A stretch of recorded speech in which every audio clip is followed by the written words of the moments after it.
man eh.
Ang galing guys, ang galing.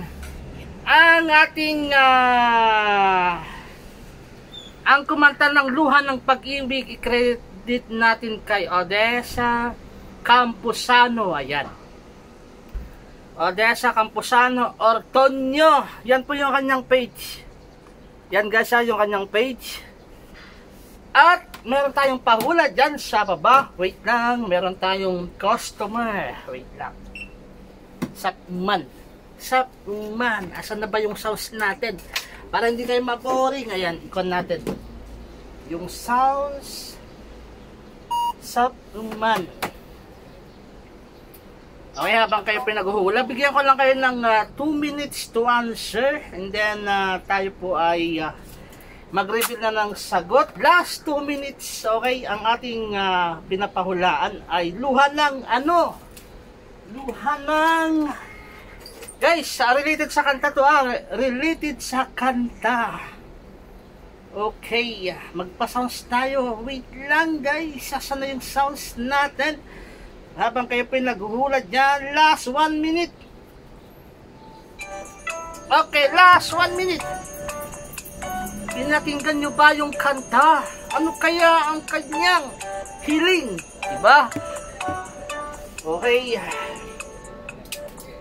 Again, credit natin kay Odessa Campusano Otonio. Meron siyang follower na 5 followers na 400,031. 431,000. Ano ba yan? 431,000. Ayan. Ang kanyang luhan ng pag-ibig ay na-post pala ito nung November 29. Magbasa tayo ng mga comment. I-open natin yung comment. Mayroon 2,000 comments. Ayan. Gusto ko lang i-share sa inyo pinakaunang kantang natutunan ko noong 5 years old ako. Palang ako, ang tatay dito, Campusano ko po ang nagsulat sa Tagalog version ng kantang inadapt niya sa tono ng Korean song na Chung Chi-iyo. Ang tatay ko po noon ay musikero po sa Korea. Uso po pa noon, year 1999, yung tape na pinagpapadala po ng, ng mga nasa abroad. At siya naman po ay aking pinapatugtog sa kaset na ipinadala rin ng tatay ko sa amin. Katabi ko po palagi at kaya kabisado ko talaga. At nung umuwi na ang tatay ko ay doon niya na-discover na kumakanta ako. Sayang, wala na yung recorded version ko nung 5 years old pa lang ako. Ito ay kantang Ayaw. Bakit yung lalamunan ko? Kasi kumain ako ng mani kanina. Pasensya guys. Excuse me po. Ayan. Sayang at wala na yung recorded version ko nung 5 years old pa lang ako. Ito yung kantang Ayaw at hindi ko makakalimutan yung lyrics. Kaya tinatandaan ko talaga siya kahit matagal na nang natutunan ko tong kanta. Sana po ay magustuhan nyo. Luhan ng pag-ibig. Ang galing guys ha. Magbasa tayo mga comments dito. Ano ba to mga comments? Beautiful song, talaga palang may angking talino ka, Bay. Ang galing mo kumanta, sabi ni Nori. So iba pang comments, mga compliments sa pinaka newest nga. Tignan natin sa pinaka new kasi ito ay November 2023 pa lang. Sa pinaka new. Wow na wow talaga idol, boses mo na makakapagpagdamdamin at napakadamdamin yung pag-awit. Buhay na buhay ang nasa damdamin ng inawit mo. Wala ka talagang katulad sa pag-awit idol. Salamat, nabigyan mo ng saya ang damdamin ko. God bless you idol. From Rodolfo Ricalde. Ayan, galing nyo idol. From where you po? From Divina. So guys, stop na natin. Stop na po ang ating pahula. Okay, sana may nanalo sa luha ng pag-ibig. At ang ating pinapahulan naman ay luha ng ano? Kasi kanina ay ayan, mayroon siyang clue na with letter L. L-E-N. Okay? With L-A-N. Okay, stop na natin. Ang tamang sagot ay with letter L. E-N. Paano pa yung N? N. Ayan, N. Okay. Sarap pakinggan sinasabi dito sa comment. Okay, again na. Credit sa'yo dito, Ma'am Onesa Campusano, ang ating Pinoy Henyo Pahulat for today. Okay? Try naman natin ang mga kanta na ipahula. Okay? Wait lang, may customer. Pasaw sa mga tayo dyan. Lukman. Okay, alright. Ang tamang sagot ay ang tamang sagot. Wait lang, sulat muna natin. Ito po yung tamang sagot. Stop muna guys, stop muna. Then tanggalin natin yan para makita. Okay, ang tamang sagot kasi ay mag 8:30 na. Andito na yung aking katrabaho mamaya. I-reveal na natin bago tayo ay maabutan. Okay, maabutan. Okay, ito ang tamang sagot. 5, 4, 3, 2, 1, stop. Wala nang sasagot. Ang kulit. Ang kulit. Ang tamang sagot guys ay luha ng. Yan po yung tamang sagot langin. Okay? Luha ng langin. Sana may nanalo nananalangin. Okay? Nananalangin. Napakinggan nyo po yung kanta, parang pinapahiwatig niya na babalik pa siya.